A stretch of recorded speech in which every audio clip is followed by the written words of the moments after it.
નમસ્કાર, આપ જોઈ રહ્યા છો લોકમંચ ને હું છું જય શર્મા। તો છેલ્લા ઘણા સમયથી ખાસ કરીને છેલ્લા 10 દિવસથી રાજકારણ ગરમાયું છે કે નિવેદનને લઈને આપણે નિવેદનની ચર્ચા નથી કરી, પરંતુ એ નિવેદન કયા વિષય ઉપરથી આવ્યું છે। એક તો દારૂબંધી, ખુલ્લેઆમ ડ્રગ્સનો વેપલો, ખુલ્લેઆમ કૂટણખાના ચાલી રહ્યા છે અને ખુલ્લેઆમ ભ્રષ્ટાચાર થઈ રહ્યો છે।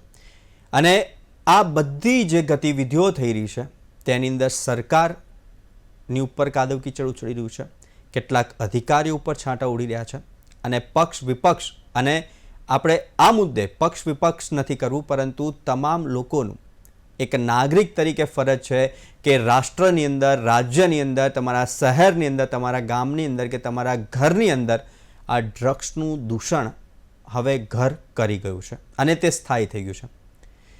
પહેલાં જે ડ્રગ્સ છે એની માત્રા પહેલાં પણ મળતું જ હતું, આપણે કોઈ સરકારની વાત નથી કરવી, સમય વીત્યો છે તેની વાત નથી કરવી, પણ ડ્રગ્સની માત્રા જે હતી તે કન્ઝ્યુમિંગ, સેલિંગ અને સાથે જ એનું જે નેટવર્ક હતું તે એક લિમિટેડ હતું, કેટલોક જ વર્ગ આ પ્રકારના નશા કરતો હતો, પરંતુ હવે એનો કોઈ વર્ગ નથી રહ્યો અને તે નેટવર્ક છે જે કરોડિયાનું જાડું કહેતા છે, જે ઇન્ટરનેટ છે ને તેવું આ નેટવર્ક બની ગયું છે કે જે હવે ઓનલાઈન પણ તમને ડ્રગ્સ અને લોકેશન સાથે મળી જશે। આપણે 2 દિવસ પહેલાં પણ એક વાત કરી હતી કે હવે દારૂના અડ્ડાના ગૂગલ મેપ પર લોકેશન છે। હવે તેઓ પણ ટેકનોલોજીનો ઉપયોગ કરી રહ્યા છે, જેટલી સરકાર, પોલીસ, ગવર્મેન્ટ આ લોકોને પકડવા માટે ઉપયોગ કરી રહી છે, સર્વેલન્સની કે પછી જીપીએસની, લોકેશનની, એમના ચેટની, તેટલો જ ઉપયોગ હવે બુટલેગરો, પેડલરો, કેટલાક અસામાજિક તત્વો અને જે આ દૂષણો ચલાવી રહ્યા છે તે એક આખું નેટવર્ક તે પણ આનો ઉપયોગ કરી રહ્યું છે। પરંતુ સવાલ મોટો એક થાય છે કે આ તમામે તમામ બદીઓ એક જ દિવસમાં તો અટકવાની નથી કે બંધ નથી થવાની, પરંતુ તેના માટે સરકાર કામ કરી રહી છે, પરંતુ એ પૂરતું છે ખરું? ડ્રગ્સ પકડાય છે, દારૂ પકડાય છે, કૂટણખાના પકડાય છે, અસામાજિક તત્વો પકડાય છે, તો પણ એટલા જ માત્રામાં આ તમામે તમામ વસ્તુ મળી તો રહે જ છે। ક્યારે અટકશે આ દૂષણ, આ બદી કેવી રીતના અટકશે? માત્ર પોલીસ, સરકાર નહીં, પરંતુ તમામે તમામ લોકોએ આગળ આવવું પડશે, તો કદાચ આ બદી અને આ જે તત્વો છે તેમને ડામી શકાશે। તો ક્યારે અટકશે આ બદી, ક્યારે અટકશે આ તત્વો, તે વિશે ચર્ચા કરીશું ને આ ચર્ચા કરવા માટે આપણી સાથે ગેસ્ટ પેનલમાં જોડાઈ ગયા છે સોનલ જોશી, એડવોકેટ, ધર્મેશ ગામી તેમજ ભાવિક રાજા, બંને સામાજિક કાર્યકર્તા છે। ભાવિકભાઈ, ધર્મેશભાઈ, સોનલ મેમ, આપનું સ્વાગત છે લોકમંચમાં। તો નશાના શાસનમાં હાલ તો ગુજરાત ચાલી રહ્યું છે અને કહેવાનો મતલબ નશો એટલે કેટલાક વ્યક્તિઓને પૈસાનો છે, કેટલાક વ્યક્તિઓને ડ્રગ્સનો છે, કેટલાક વ્યક્તિઓને કૂટણખાનાનો છે અને કેટલાક વ્યક્તિઓને ભ્રષ્ટાચારનો નશો છે। સોનલબેન, આ વિષય ઉપર આપણે ઘણી બધી ચર્ચા કરેલી છે, ડ્રગ્સ પકડાય છે, દારૂ પકડાય છે, કૂટણખાના પકડાય છે અને એક રૂટીન બની ગયું છે કે પકડાવવું, છોડવું, છોડવું, પકડાવવું, પરંતુ આ જે તત્વો છે એ પકડાય છે અને જલ્દી છૂટી પણ જાય છે અને ફરી એ જ ધંધામાં આગળ વધે છે। તો શું કોઈ કડક કાર્યવાહી ખરી કે એ વ્યક્તિ બીજી વાર એ ધંધો કરે જ નહીં? અગર પ્રેક્ટિકલી જોવા જઈએ તો જે નશાનો વેપાર છે રોજ કામ કરે, જો પોલીસ સારી રીતે કામ કરે ને તો કદાચ એવું કહી શકાય કે 30 દિવસ તો બહુ વધારે છે, એનાથી ઓછા સમયની અંદર આપણે આની ઉપર આપણે રોક લગાવી શકીએ। ક્યાંક ને ક્યાંક જે ભ્રષ્ટાચારીઓ જે છે એના કારણે આ નશાનો કારોબાર ફૂલેલો ફાલેલો છે। અમારી પાસે ઘણા મેટ્રિમોનિયલ કેસીસ આવતા હોય તો પણ એવું કહેતા હોય કે એમને તો વીડ લેવાની ટેવ છે, એવરીડે એમને તો ડ્રગ્સ લેવા જોઈએ છે। આપણે એમને એમ કહીએ કે તમે અમને ડેટા આપો કે જેથી આપણે પોલીસને આપી શકીએ, તો એ લોકો આપતા નથી કે તમે મારા હસબન્ડને પકડાવી દેશો, આટલું ઇઝીલી એક્સેસેબલ છે। એક વ્યક્તિ મારી પાસે, હું નામ નથી દેવાયું, એ એમના હસબન્ડ દર વીકે 1 લાખનું ડ્રગ્સ લેતા હતા અને જે ઉપરની જે સીલિંગની લાઇટ હોય ને એની અંદર એ ડબ્બો, આઈસ્ક્રીમનો ડબ્બો નથી આવતો, એવી રીતમાં ડિલિવરી કરવામાં આવતું હતું। એટલે જે રીતે ડ્રગ્સ મળી રહ્યું છે. તંત્ર આમાં 100% ફેલ ગયેલું છે અને તંત્રએ આ જે પ્રમાણે એક્શન લેવાવા જોઈએ એ નથી લેવાયા, એના કારણે જ આ પ્રોબ્લેમ્સ છે. નાર્કોટિક્સ ડિપાર્ટમેન્ટ છે પણ સડનલી અમુક રેડો કરી અને પછી મૂકી દે છે. કોન્સ્ટન્ટલી ચેકિંગ હોવું, દરેક સ્કૂલોની બહાર ચેકિંગ હોવું, આ બધી જ વસ્તુઓ ખૂબ ઇમ્પોર્ટન્ટ છે. પણ અનફોર્ચ્યુનેટલી આ જોવા નથી મળતું, એના કારણે આ બધા પ્રોબ્લેમ્સ જોવા મળી રહ્યા છે. તમામે તમામ ક્ષેત્રે નંબર 1 છે. એ દાન હોય, ધર્મ હોય. તમારો અવાજ નથી આવતો ભાઈ. મારો મારો અવાજ આવી રહ્યો છે ને? જી જી. જે આવે છે એટલે ક્યાંક ને ક્યાંક જોવા આવી રહ્યું છે કે જો કદાચ આની ઉપર સારી રીતે જો પોલીસ એટલી નિષ્ઠાથી જો કામ કરે તો કદાચ ન મળે. બહુ ઇઝીલી છે, લોકો લઈ રહ્યા છે, લોકો પાસે નંબર છે. અત્યારે કદાચ ફેમિલી વાળા હોય, આપણે એમ પૂછીએ કે શેના માટે આવ્યા છો, કે મારા છોકરાનું કાઉન્સેલિંગ કરાવવું છે કારણ કે એ ડ્રગ્સ લે છે. તો ડ્રગ્સ મળી ક્યાં રહ્યું છે? અગર કેમ આપણે એની પર આપણે સકંજો નથી કસી શકતા? આપણે ક્યાં પાછા પડીએ છીએ? આપણી પાસે એઆઈ જેવા સોફ્ટવેર છે. આપણે અત્યારે તો કહેવાય ને કે ખાલી વાતો કરતા હોઈએ અને તરત જ આપણને એની એડ દેખાય છે. તો જ્યારે એ લોકો કમ્યુનિકેશન કરે ત્યારે વોટ્સઅપનો જ ઉપયોગ કરે છે, સોશિયલ મીડિયાનો જ ઉપયોગ કરે છે. અમારી પાસે જેટલા પણ લોકો આવ્યા છે એ લોકોની ચેટિંગ જે પેડલર હોય એની સાથે વોટ્સઅપ ઉપર જ હોય છે. પેલાને જોઈતું તું અહીંયા ડિલિવરી આપી દેજે, અહીંયા કરી દેજે, આ કરી દે. આપણે એને પકડી કેમ ના શકીએ? અને આપણે આ જે સિસ્ટમના કારણે લોકોના ઘરના બાળકો ખોટી લતે ચડી રહ્યા છે. ઇવન આનાથી વધારે હું તમને ડેટા આપું. ગઈકાલે મારા એક રિલેટિવ છે. એ રિલેટિવ અત્યારે ગવર્મેન્ટમાં કામ કરે છે, જે આપણે જે અર્બન સેન્ટર આવતું હોય છે એની અંદર. એમને એવું કીધું કે HIV ના એટલા બધા પેશન્ટ થઈ ગયા છે બીકોઝ ઓફ ડ્રગ્સ અને સિરિંજના લીધે. અને આપણે એકદમ શોક થઈ જઈએ. અને ગવર્મેન્ટ ઇનિશિયેટિવ લે છે કે જે મા બાપને HIV છે એના બાળકમાં ના આવે. અને એવી એવી ગોળી પણ છે કે જેના કારણે બાળક નેગેટિવ પણ આવે છે. તો આપણે ક્યાં પાછા પડીએ છીએ અને કેવી સિચ્યુએશન છે એ જોવાની વાત છે. જી ધર્મેશભાઈ, આપણે વાત થઈ તે પ્રમાણે કે સુરત હર હંમેશ નંબર 1 દાનમાં, ધર્મની અંદર અને સાથે જ ડ્રગ્સના વેપલાની અંદર. કારણ કે છેલ્લા ઘણા સમયથી આપણે જોઈએ તો મોટી માત્રામાં ડ્રગ્સ પકડાવાનું સમગ્ર રાજ્યની અંદર ચાલી રહ્યું છે. પણ સૌથી વધુ ડ્રગ્સ સુરતથી સામે આવી રહ્યા છે. અને આજે જ કુમાર કાનાણીએ પત્ર લખ્યો છે, પરેશ ધાનાણી, પ્રગતિ આહિર, અમિત ચાવડા, જિગ્નેશ મેવાણી. પક્ષ વિપક્ષની વાત નથી કરવી, પરંતુ છેલ્લા ઘણા સમયથી આ પ્રકારની રજૂઆત થાય છે. પોલીસ કાર્યવાહી કરે છે, દારૂ પકડે છે, જુગાર પકડે છે, ડ્રગ્સ પકડે છે, તો પણ આ મળે છે કેવી રીતે? એક મોટો સવાલ થઈ રહ્યો છે ધર્મેશભાઈ. વાત સાચી છે. ખૂબ ખતરનાક પરિસ્થિતિ છે. જે રીતના સમાજમાં દૂષણો વધી રહ્યા છે, વ્યસનો વધી રહ્યા છે યુવાઓની અંદર, અને એમાં પણ ડ્રગ્સ છે, એમડી છે, કોરસ છે, એવા ઘણી બધી બાબતોના નશાઓ છે, એ સોલ્યુશન છે, એ બધા નશાઓ ઘણી બધી વધ્યા છે.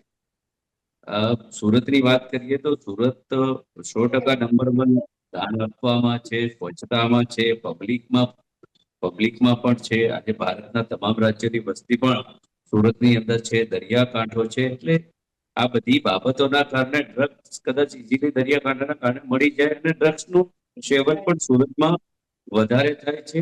દારૂનું સેવન પણ એટલું જ થાય છે. બોર્ડરના જે રાજ્યો છે ત્યાંથી પણ ઇઝીલી દારૂ આવી જાય. બુટલેગરો પણ અહીંયા મોટી માત્રામાં છે, અને બુટલેગરો પોલીસની રહેમ નજર નીચે દારૂનો ધંધો પણ કરે છે ને. લગભગ 200 થી વધારે દારૂના અડ્ડાઓ બેફામ રીતે ચાલે છે. કોઈ પણ એને બંધ કરાવી શકે એવી સ્થિતિમાં નથી. કોઈ વિરોધ કરે તો પણ એ શક્ય નથી. વિરોધ કરનાર લોકોને પણ પોલીસ ગાંઠતી નથી. પોલીસના મોટા ભાગે ક્યાંક ને ક્યાંક જે કંઈ પોલીસ સ્ટેશનમાં કેશિયરો હોય છે, એ કેશિયરોની બાબતોના કારણે આ દૂષણ વધ્યું છે. પોલીસે સતર્ક રહેવું જોઈએ. પોલીસે ખરેખર સમાજને ખોખલું ના થવા દેવું જોઈએ. પોલીસનું કામ સુરક્ષાનું છે, એટલે પોલીસ સ્ટ્રિક્ટ થાય તો આ દૂષણો ઘટે એવું હું ચોક્કસ માનું છું.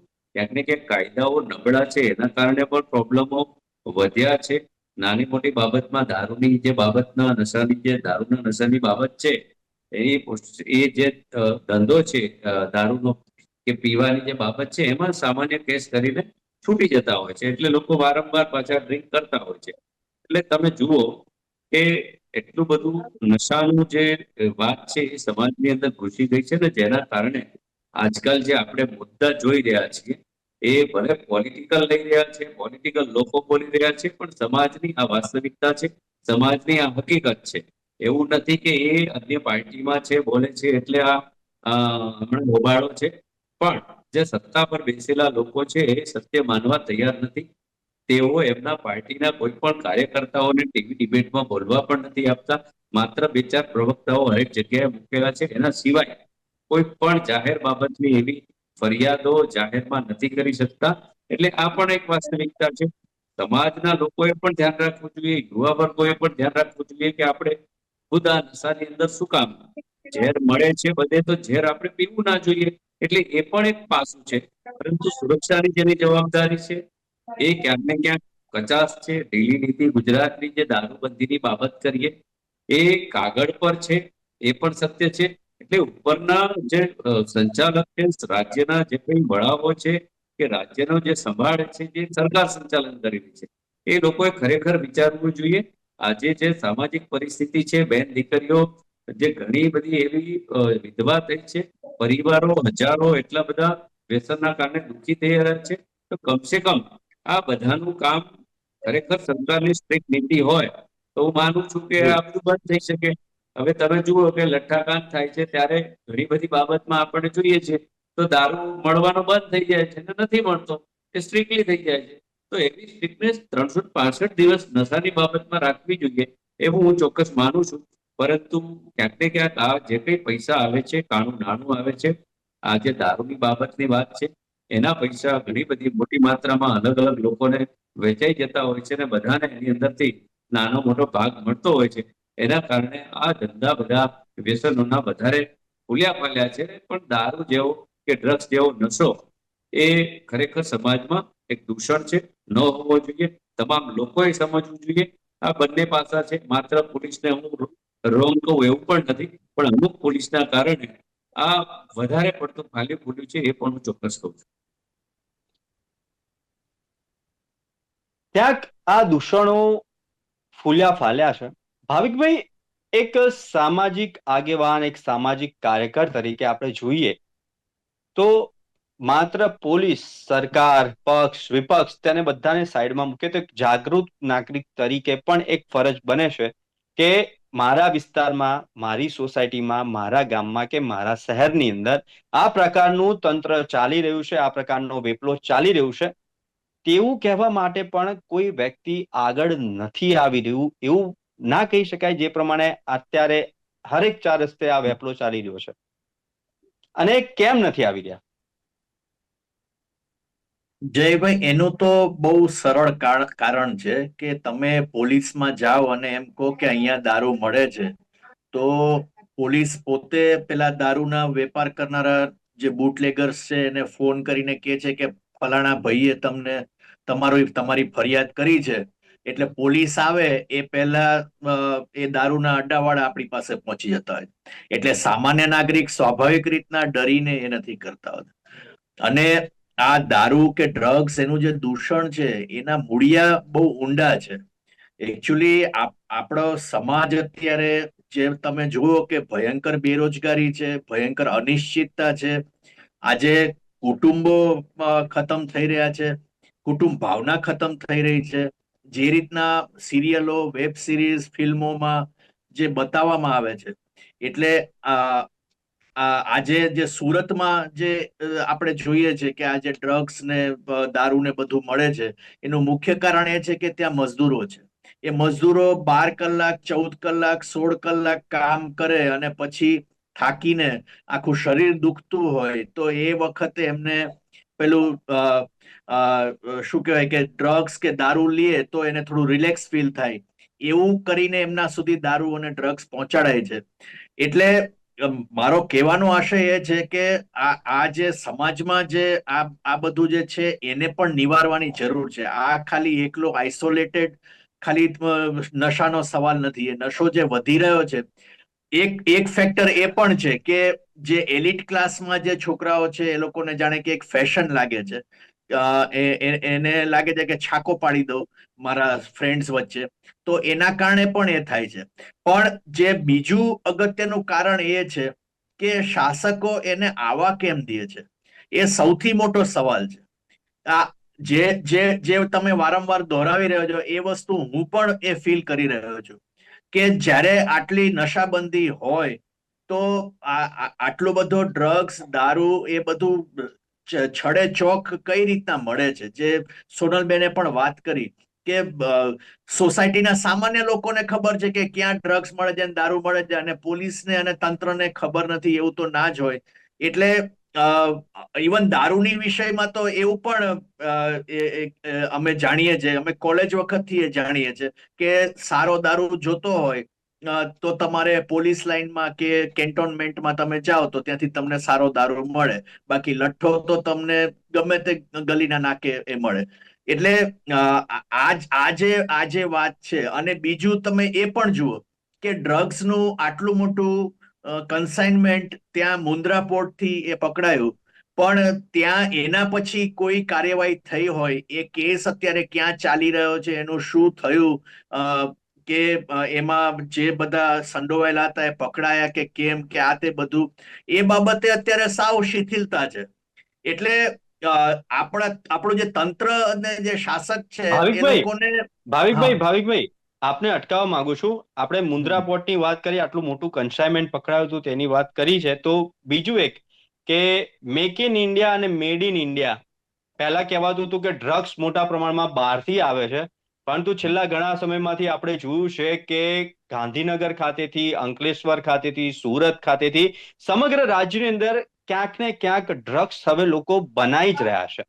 એમડી ડ્રગ્સ મોટા પાયે હવે ઇન હાઉસ જ બની રહ્યું છે. એટલે મેડ ઇન ઇન્ડિયા અને મેક ઇન ઇન્ડિયા કદાચ ડ્રગ્સ વેપલામાં વધ્યું છે, એવું નથી લાગતું? પણ એ બધું જ ક્યારે શક્ય બને જયભાઈ? જો એના સામે કડક કાર્યવાહી થતી હોય તો કોઈ પણ અટકે. આજે તમે જુઓ કે માણસ કેમ ચોરી કરવા નથી જતો? કારણ કે એને ખબર છે કે પોલીસ પકડશે અને મારા પર કેસ થશે ને હું લાંબો થઈ જઈશ. તો એ જે કાયદાનો ડર જે હોવો જોઈએ લોકોમાં, એ કાયદાનો ડર ક્યાંય દેખાઈ નથી રહ્યો. અને એમ જોઈ રહ્યા છે કે જે મોટા મોટા ઉદ્યોગપતિઓ છે એ લોકો પણ ડાયરેક્ટલી ઇનડાયરેક્ટલી આ પ્રકારના કન્સાઇનમેન્ટથી એ કમાણી કરી રહ્યા છે. તો આપણે શું કામ એ પ્રમાણેનો રિસ્ક ના લઈએ? એટલે આના મૂળ બહુ ઊંડા છે. એ ઊંડા મૂળ સુધી જવાની બહુ જરૂર છે જયભાઈ. સોનલબેન, અત્યારે આખી જે ચર્ચા થઈ ને ત્યારે ત્રણેય ગેસ્ટ આપે પણ કીધું કે કાયદાનો ડર એક શોર્ટકટ બની ગયું છે અત્યારે પૈસા માટે. બેરોજગારી 100% જોવા મળી રહી છે, અને આ શોર્ટકટ છે કે જેનાથી તાત્કાલિક ધોરણે પૈસાદાર બની શકાય. ડ્રગ્સ માફિયાઓ ફૂલ્યા છે અને તેના કારણે આખો વેપલો થઈ રહ્યો છે. લોકો શોર્ટકટ અપનાવી રહ્યા છે ઇન્કમ સોર્સ માટે, અને તે એક આ મોટી માયાજાળમાં ભરાઈ જાય છે. પરંતુ કાયદાનો ડર બેસાડવા માટે દાખલારૂપ કિસ્સા જોવા મળી રહ્યા નથી. જો આ કેમિકલનો જે ડ્રગ્સનો મોટો વેપાર છે, જે એમડી ડ્રગ્સ મોટા પ્રમાણમાં પકડાઈ રહ્યું છે, તો તેની ઉપર કેવા પ્રકારની કાર્યવાહી હાલ કરવામાં આવે છે? અને એઝ એક એડવોકેટ, એક જાગૃત નાગરિક, એઝ અ લેડી, કે જેના કારણે આપ પણ ફીલ કરી શકશો કે કેટલા લોકોએ તેમનું આખું જ પરિવાર ખોઈ નાખ્યું હશે આ ડ્રગ્સની અંદર, કેટલાક કેસો તમારી સામે આવતા હશે, તો એને અટકાવવા માટે હજુ કાયદાની અંદર ફેરફાર કરવાની શું જરૂર છે? પહેલી વાત તો હું એ બહુ સ્પષ્ટપણે કહેવા માંગીશ કે આને પોલિટિકલ ડિબેટ ન કરીએ. નંબર 1, આ સોશિયલ પ્રશ્ન છે અને ભયંકર પ્રશ્ન છે. એના માટે જે તે લોકો જવાબદાર છે એમાં પોલીસ નંબર 1 પર આવે છે. એમાં હું એગ્રી છું એ લોકો સાથે કે પોલીસને બધી જ ખબર હોય છે. દિવ્ય ભાસ્કરે તો હવે ગૂગલ પરથી એમના લોકેશને બતાવી દીધા કે અહીંયા દારૂના અડ્ડા ધમધમે છે અને હવે ખાલી ડ્રગ્સના બાકી રહે છે. કદાચ એના પણ હવે બધા જ 125 કરોડ જનતાને ખબર પડી જશે કે ભાઈ અહીંયા ડ્રગ્સ પણ મળે છે. હવે વાત રહી કે જે આપણે એક જર્નલિસ્ટ હતો જેને આ વસ્તુ ઉજાગર કરી કે અહીંયા દારૂના ધંધા છે, એની વિરુદ્ધમાં કેસ કરવામાં આવ્યો. શું તે જે પણ વ્યક્તિએ કેસ કર્યો એ ખોટો કેસ કર્યો? તો હાઈકોર્ટ છે, ન્યાયતંત્ર છે કે હાઈકોર્ટના કારણે એને એન્ટિસિપેટરી બેલ મળ્યા. અધરવાઇઝ જે પત્રકારે જે કામ કર્યું એ વ્યક્તિ આજે પણ કાળા કાચની ગાડી લઈ અને ઉપરથી એવું કહે છે કે વધારે પબ્લિસિટી થઈ ગઈ, લોકોને વધારે ખબર પડી ગઈ, અમારે તો દારૂનો ધંધો વધારે ચાલવા માંડ્યો. આ કોની રહેમ હેઠળ ચાલે છે? રહેમ નજર હેઠળ જે ચાલી રહેલા જે ધંધાઓ છે, આમાં ક્યાંક ને ક્યાંક જ્યારે દુનિયા બદલવાની વાત છે, ગવર્મેન્ટ એવું ક્યારે પણ એવું ના ઈચ્છે કે એમના રાજ્યની અંદર ડ્રગ્સ મળે. અનફોર્ચ્યુનેટલી આ જે ભ્રષ્ટ અધિકારીઓ છે એના કારણે આ વસ્તુ ફૂલી ફાલી છે. એસીબી નો ઉપયોગ પહેલા આટલો બધો નહોતો, અત્યારે એસીબી આજે પણ ન્યૂઝપેપરમાં આવ્યું છે. એસીબી માં જેટલા પણ લોકો નોંધાય છે એના વિરુદ્ધમાં અત્યારે એક્શન લેવાઈ રહ્યા છે. આટલા વર્ષોમાં ત્યારે પણ આ એન્ટી કરપ્શન બ્યુરોનો આટલો ઉપયોગ જોયો નહોતો. લોકોને ઘેર બેસાડવામાં આવી રહ્યા છે. આવક કરતા એમની ઇન્કમ વધારે હોય એવા અધિકારીઓ, ક્લાસ 1 અધિકારીઓ ઉપર પણ એક્શન લેવામાં આવ્યા છે. ગવર્મેન્ટની મંશા છે અનફોર્ચ્યુનેટલી કે જેટલા લોકો ભ્રષ્ટ અધિકારીઓ છે એ અધિકારીઓના કારણે ગવર્મેન્ટે ભોગવવાનું આવે છે. પરંતુ હવે સમય જાગ્યો છે. ડ્રગ્સના કારણે સ્કૂલના બાળકો, કોલેજના બાળકો, દરેક લોકોના ઘર નંદવાઈ રહ્યા છે. લોકો કદાચ મારા ત્યાં ગયા વીકે એક મા બાપ આવ્યા હતા, એમને એવું કીધું કે મારી છોકરી, મને ખબર નથી કે ડ્રગ્સની લાઈન કહેવાય.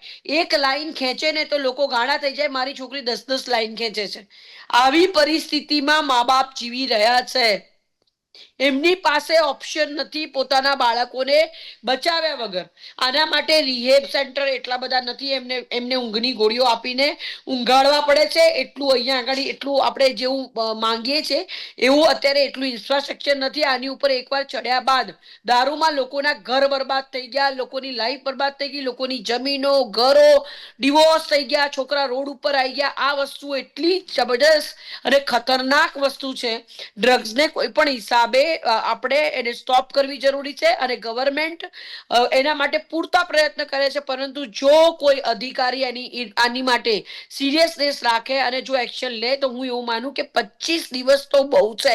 ડ્રગ્સનો એક વસ્તુ ન મળે, ના એમાં ટિંચર મળે, ના સેવલોન મળે. લોકો સૂંઘી, એમાં પણ લોકો સૂંઘવાનું વિચારે છે. જે આપણે ઘા રૂજાય એને બીટાડીન હોય એવી રીતની જે બી દવાઓ હોય છે એને સૂંઘે છે.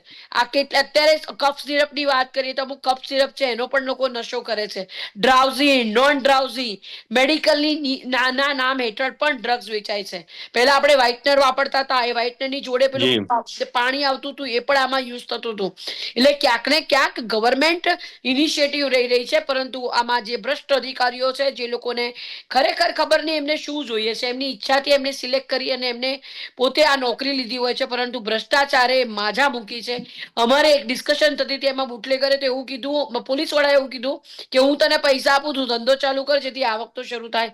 આવા કિસ્સા જોઈએ ત્યારે આપણને એમ થાય કે ખરેખર આવું છે. આ સાંભળેલી વાતો, દારૂના કોઈ આપણને ઇન્ફોર્મેશન આપણે પોલીસ સ્ટેશન કહીએ તો એ પાછા ત્યાંથી પેલી જેને ઇન્ફોર્મેશન આપી હોય, જે સ્ત્રીએ કે જે છોકરા, એને કે તને કાપી નાખીશ જો આ બંધ થયું ને તો તને જીવવા નહીં દઉં. દાદા જેવી એમની પોતાની કદાચ કલ્પના ના કરી શકો. હમણાં 1 મહિના પહેલા એક છોકરો ઓળખીતો હતો કોર્ટમાં, એને ફોન કર્યો કે મેડમ હું દારૂમાં મારો ભત્રીજો પકડાયો છે. પછી મેં કીધું કેવી રીતે છૂટ્યો? તો મને કે ના 1.5 લાખ રૂપિયાનું સેટિંગ કરી દીધું, 3 જણાએ આપી દીધા અને એમને એમ કીધું કે પોલીસ સ્ટેશન પગ નહીં મૂકવા દો, હું પોલીસ સ્ટેશન નહીં આવું, દારૂ વાળો કે બુટલેગર જે પકડાય હું પોલીસ સ્ટેશન પગ નહીં મૂકું, પૈસા લઈને વાત અફેડફે કરો.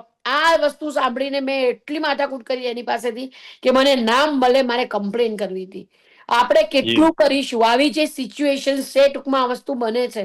સાવ અભણ છોકરો છે, હું એને અત્યારે બતાવી શકું એમ છું કે આ છોકરો હતો ને એને આ રીતે પૈસાનો લેવડ દેવડ કરી છે. This is ridiculous. તમે પૈસાની બાબતમાં જે ભ્રષ્ટાચાર છે ને એનો પ્રોબ્લેમ છે. બાકી ભારત વિશ્વગુરુ બની શકે એમ છે. ખૂબ જ સારા કામ થઈ રહ્યા છે. ગુજરાત ગવર્મેન્ટ ઇન્ડિયાની અંદર જે અત્યારે સત્તાધારી ભાજપની સરકાર છે એ પણ સારું કામ કરી રહી છે.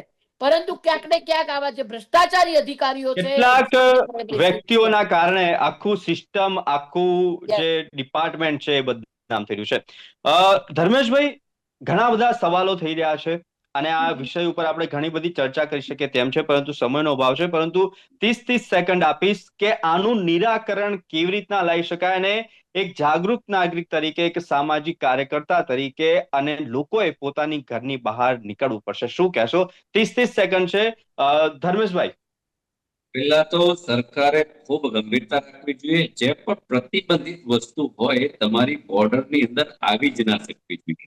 એટલે લોકો જી. કઈ રીતના લઈ આવે, અને લઈ આવ્યા પછી જે લોકો જે પીવે છે એ લોકોએ પણ સમજવું જોઈએ કે આપણે નશામાં ન ડૂબીએ. નશો આપણને બરબાદ કરે, આપણું કુટુંબ બરબાદ થઈ જાય, આપણું ઘર બરબાદ થઈ જાય, અને અંતે આપણું રાજ્ય કે દેશ બરબાદ થઈ જાય. એ પણ લોકોએ સમજવું જોઈએ. સ્વાસ્થ્યથી સારું જીવનની અંદર કશું જ નથી. તમારું સ્વાસ્થ્ય જી. સારું છે તો દુનિયા તમારી છે. તમારું સ્વાસ્થ્ય ગયું એટલે દુનિયાની કોઈ પણ વસ્તુ તમારી નથી. એ પણ સમજવું જી. જોઈએ. ભાવિકભાઈ, એકદમ ટૂંકમાં. હમ. હું એમ કહીશ કે આ દારૂનો ધંધો કરનારા લોકો એ લોકોને કાયદાનો ડર કેમ નથી? ડ્રગ્સનો ધંધો કરનારાને કાયદાનો ડર કેમ નથી? રિશ્વત લેનારા ભ્રષ્ટાચારી જે અધિકારીઓ છે એ લોકોને પણ કોઈ ડર નથી. તો આ ડર કેમ નથી એનો જો જવાબ સાચો મળે તો મને લાગે જી. છે કે નશાબંધીનો સોલ્યુશન એમાંથી આવી શકે. સોનલબેન.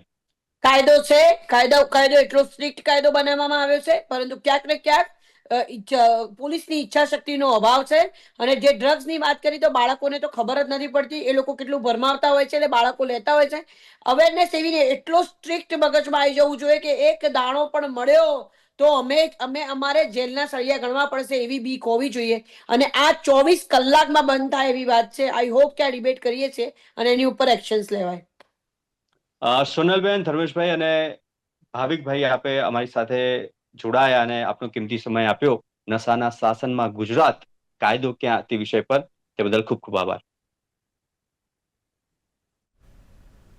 તો આજની લોકમંચની ચર્ચા છેલ્લા ઘણા વર્ષોથી ઘણી વખત આ પ્રકારની ડિબેટો આપણે પણ જોઈએ છે, અમે પણ કરી છે, પરંતુ આની ઉપર સખત એક્શનની જરૂર છે. કેમ કે હવે આ જે નશો છે, જે કાળો કારોબાર છે, કે તેની અંદર ભ્રષ્ટ અધિકારીઓ છે, તેના કારણે એક આખી સિસ્ટમ બદનામ થઈ રહી છે, એક આખો સમાજ બદનામ થઈ રહ્યો છે, એક આખું રાષ્ટ્ર બદનામ થઈ રહ્યું છે. તો હવે તેની જવાબદારી આપણી પોતાની છે, સૌ કોઈની છે, સરકારની છે, પોલીસની છે, તમામે તમામ અધિકારીઓની છે, અને આપણી એક જાગૃત તરીકેની છે. તો હાલ લોકમંચમાં બસ આટલું જ. આવતીકાલે નવા વિષય સાથે ફરી મળીશું. ત્યાં સુધી મને આપશો રજા. નમસ્કાર.